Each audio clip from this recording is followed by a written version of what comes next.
Hi friends, welcome back for delight classes. तो आज जो हमारा जो F4 पेपर है उसका जो यूनिट 2 है विद्यालय में परिवर्तन, उस पर चर्चा करेंगे।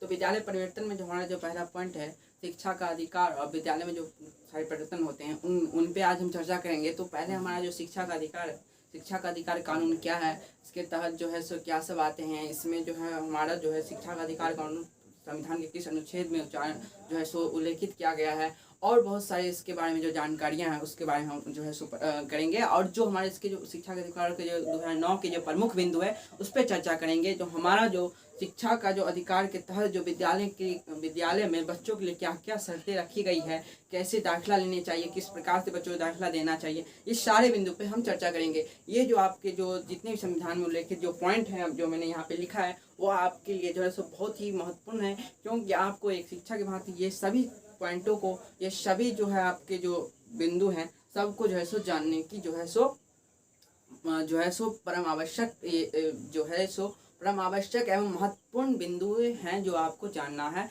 जो आपको जो एग्जाम में भी आ सकता है। और एक जो है शिक्षक के भांति या एक नागरिक की जानकार नागरिक होने के नाते आप सबको ये पॉइंट की जो जानकारी है रखनी चाहिए। तो हमारा चलिए चलते हैं, हमारा पहला देखिए बिंदु है, इसमें लिखा हुआ है जो शिक्षा का अधिकार कानून 2009 में जो है पारित हुआ था, जिसे 1 अप्रैल 2010 से लागू किया गया। कब लागू किया गया? ये डेट को ध्यान में रखिएगा, 2009 में पारित हुआ और 1 अप्रैल 2010 से क्या हुआ, ये लागू हुआ। और देखिए शिक्षा का अधिकार कानून 2009 में ही नहीं जो है सो डायरेक्ट ही नहीं जो है बन गया और बहाल हो गया, इसके पीछे बहुत सारे इतिहास छुपा हुआ है। इसके जो है सो एक बहुत बड़ी लंबी कहानी है इतिहास के पीछे। जो है हमारे इतिहास में जो हमारे देखिए शिक्षा का जो हमारे भारतीय जब भारत स्वतंत्र हुआ उस टाइम जब संविधान सभा बन रहा था, जिसमें संविधान सभा के सदस्य थे वो 2 गुटों में जो है सो बट गए थे शिक्षा के अधिकार के लिए। पहला गुट बोल रहा था जो शिक्षा को मौलिक अधिकार में देना चाहिए, तो दूसरा बोल रहा था नहीं, इसे नीति निर्देश तत्व में जो हमारा जो अनुच्छेद 45 के तहत इसको रखना चाहिए, इसे जो है मौलिक अधिकार नहीं बनाना चाहिए। लेकिन एक गुट इसमें बट गया था जो इसको मौलिक अधिकार बनाना चाहिए, एक नीति निर्देश तत्व बनाना चाहिए। तो ऐसे ही होता गया नीति निर्देश तत्व में। तो दोनों गुटों में जब होने लगा तब आगे आगे ऐसे ही नीति निर्देश तत्व में आगे शिक्षा, और तब धीरे धीरे जो हमारे 1993 में जो आंध्र प्रदेश के जो हमारे सरकार थे उसमें, और एक जो हमारे जिनके एक व्यक्ति का नाम था वो उनका साथ कुछ स्वतंत्री मैं भूल रहा हूँ, कमेंट कर दूंगा उसको, उस व्यक्ति का नाम था वो जो है उन जो है आंध्र प्रदेश सरकार के द्वारा जो है सर्वोच्च न्यायालय में जो है ना, सर्वोच्च न्यायालय द्वारा ये दोनों केस चला।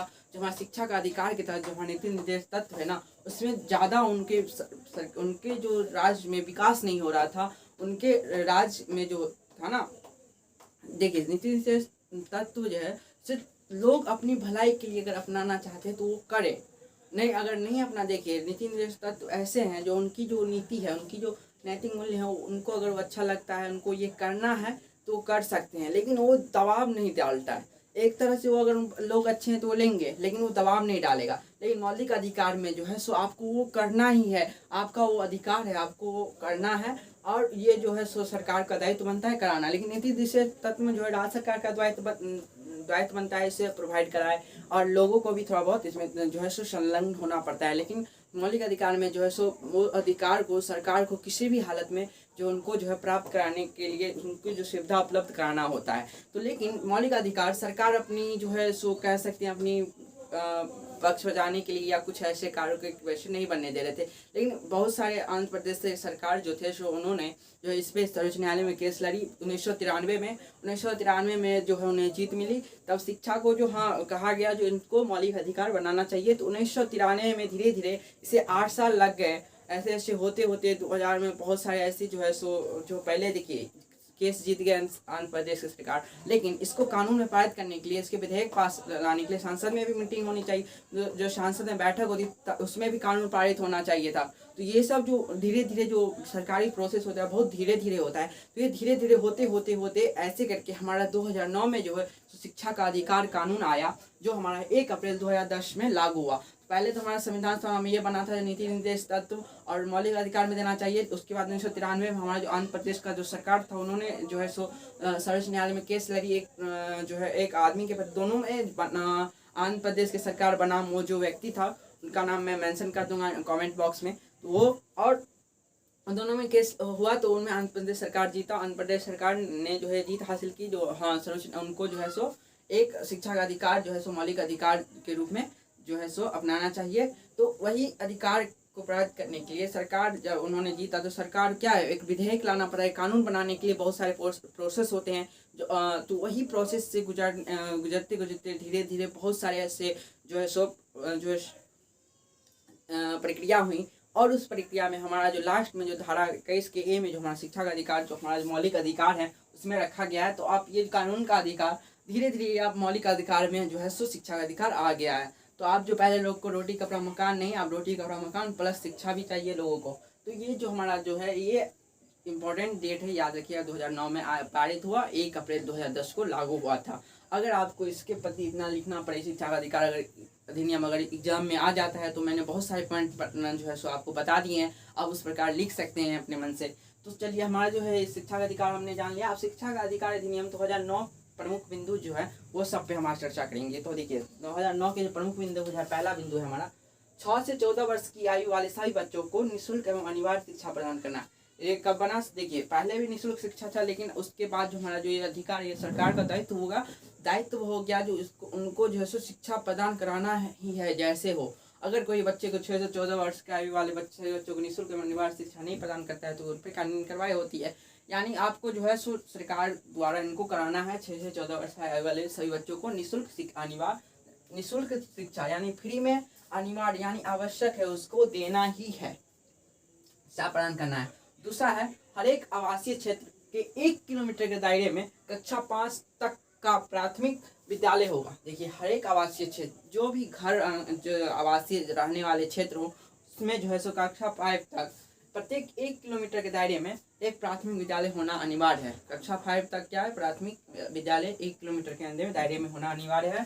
उसके बाद है प्रारंभिक शिक्षा, यानी कक्षा 8 तक के वर्गों की पढ़ाई या 14 वर्ष की आयु पूरी होने तक किसी भी बच्चे को किसी भी कक्षा में असफल घोषित नहीं किया जा सकता। ये एक इम्पोर्टेंट है। आप एक टीचर बनने वाले हो तो आपको ये जानना बहुत ही इम्पोर्टेंट है। देखिए जो है 8 तक, कक्षा 8 तक के वर्गों की क्या है, कक्षा 8 तक के वर्गों की पढ़ाई या 14 वर्ष की, अगर बच्चों को 14 वर्ष नहीं पूरा हो तो उन पूरी होने तक किसी बच्चे को किसी भी कक्षा में उसको फेल नहीं करना है, उसे असफल नहीं घोषित करना है। उसका जो है सो आप कैसे भी, अगर बच्चा नहीं पढ़ रहा है तो उसे मेहनत कीजिए, पढ़ाइए, उसे ग्रेस मार्क दे के उसको जो है पास करना ही है, उसे फेल बिल्कुल ही नहीं करना है। इसमें क्या होगा, बच्चे में जो अगर आप फेल कर दीजिएगा तो उसमें जो है सो जो हिंसा की भावना पैदा होगी, वो अपने पर कॉन्फिडेंस लो पैदा करे, अपना जो है उसका कॉन्फिडेंस लो हो जाएगा, उसका आत्मविश्वास कम हो जाएगा, तो वो पढ़ना छोड़ देगा, पढ़ने से भागने लगेगा, जो हमसे पढ़ाई नहीं हो रही है। और माँ बाप भी समझ लेंगे इससे पढ़ाई नहीं हो रहा, तो उसे जो हमारे जितने भी जो गरीब बच्चे होंगे उसको जो है सो काम धंधा में लगा देंगे। जो आप पढ़ाई नहीं हो रहा है तो तुम अपना पढ़ो, अपना काम करो और काम करके घर चलाओ। तो ये सब जो बहुत सारी सोच है, इसके प्रति जो है उसने जो है सो असफल घोषित नहीं किया जाना चाहिए जब तक वो 14 वर्ष के पूरे नहीं हो जाते, या कक्षा 8 तक तो बिल्कुल असफल नहीं करना है। उसके बाद हमारा जो चौथा पॉइंट है, किसी भी बालक या बालिका को उसकी आयु के अनुसार वर्ग में प्रवेश प्रदान करने से कोई भी विद्यालय इनकार नहीं करेगा। और अगर कोई बच्चा चाहता है अपने आयु के हिसाब से वो वर्ग में जाए, अगर बच्चा 6 साल पूरा गया तो उसे वर्ग 1 जो है क्लास 1 में एडमिशन कराना है, तो उसमें उसे जो है कोई रोक नहीं सकता है। जो उसको कोई भी विद्यालय जो तुमको ये नहीं आता है तुम इस विद्यालय में रहो, या अगर तुम इतनी क्षमता हो, तुम्हें इतना क्षमता है तो तुम इस क्लास में चले जाओ, इस वर्ग में, उसे कोई नहीं। अगर उससे जो मन चाह रहा है उससे अगर आयु के हिसाब से अगर दाखिला चाहिए तो उसको सरकारी विद्यालय में कोई नहीं रोकेगा, या निजी विद्यालय में भी नहीं रोकेगा। ये उसका अधिकार है, उसकी आयु के अनुसार उसके वर्ग में जो प्रवेश प्रदान करने से कोई विद्यालय इनकार नहीं करेगा, चाहे निजी हो या सरकारी। उसके बाद लास्ट पॉइंट है, विभिन्न विद्यालयों में प्रवेश देते समय विद्यार्थी तथा अभिभावकों के साथ साक्षात्कार जो है था, यानी जो है हमारा जो इंटरव्यू जो है नहीं किया जाएंगे और ना ही आरक्षित कोटे में आने वाले जो है से कैपिटेशन यानी दान शुल्क जो है लिया जा सकता है, नहीं आने वाले नहीं लिया जा सकता है। ना ही आरक्षित कोटे वाले को क्या है, जो हमारा जो एडमिशन फीस है, दान शुल्क जो है सो नहीं लिया जाएगा। जो हमारे जो है सो आरक्षित वर्ग में जो आते हैं, जो हमारे जो आरक्षण कोटे में आते हैं उनसे जो है दान शुल्क नहीं लिया जाना चाहिए। और किसी भी विद्यार्थी अगर कोई भी पेरेंट्स आते हैं एडमिशन के लिए तो उनसे जो है इंटरव्यू, जैसे बड़े बड़े स्कूल में जो है पेरेंट्स के भी इंटरव्यू ले जाते हैं, बच्चों के तो लिए ही जाते हैं, तो पेरेंट्स के भी जो इंटरव्यू ले जाते हैं वो नहीं लेना है, जिसमें साफ मना कर दिया गया है जो विभिन्न विद्यालय में प्रवेश देते हैं विद्यार्थी तथा अभिभावकों, ना ही विद्यार्थियों से ना ही अभिभावकों से जो है साक्षात नहीं करना है। तो हमारा जो ये जो प्रमुख बिंदु है मैंने उस पर लिखा है और सब पे चर्चा किया है। और हमारा जो है शिक्षा के अधिकार अधिनियम जो 2009 के जो ये प्रमुख बिंदु सारे हैं, अब जो हमारे विद्यालय में जो हम नेक्स्ट पॉइंट पे चर्चा करेंगे अगले वीडियो में, जो विद्यालय परिवर्तन के जो बिंदु हैं उस पर जो क्या हमारा जो विद्यालय में परिवर्तन जो आया, बहुत सारे परिवर्तन आए हैं शुरू से लेकर अंत तक, उस सारे परिवर्तन पर जो है सारे प्रमुख बिंदु पे हम चर्चा करेंगे। और हमारा जो ये जो है शिक्षा का अधिकार और शिक्षा का अधिकार अधिनियम 2009 के प्रमुख बिंदु, और उसके बाद जो हमारा इसका जो आएगा जो हमारे विद्यालय में परिवर्तन जो हुआ है जो शुरू से लेकर अंत तक, क्या इसका अधिकार के आने पर जो क्या क्या परिवर्तन हुआ है। पहले तो ये सब पूरा परिवर्तन हुआ है जो 6 से 14 वर्ष के बच्चों को शुरू से शिक्षा देना, उन्हें जो है सो आवासीय क्षेत्र पर हर एक आवासीय अगर गाँव मोहल्ले कोई भी कस्बे में 1 किलोमीटर पर एक जो है प्राथमिक विद्यालय होनी चाहिए। तो ये सब सारे बहुत सारे बदलाव हैं, उस पर हम चर्चा करेंगे। अगर आपको वीडियो अच्छा लगा तो लाइक करिएगा, इस वीडियो को शेयर करिएगा और एक कमेंट जरूर करिएगा। Bye, stay tuned.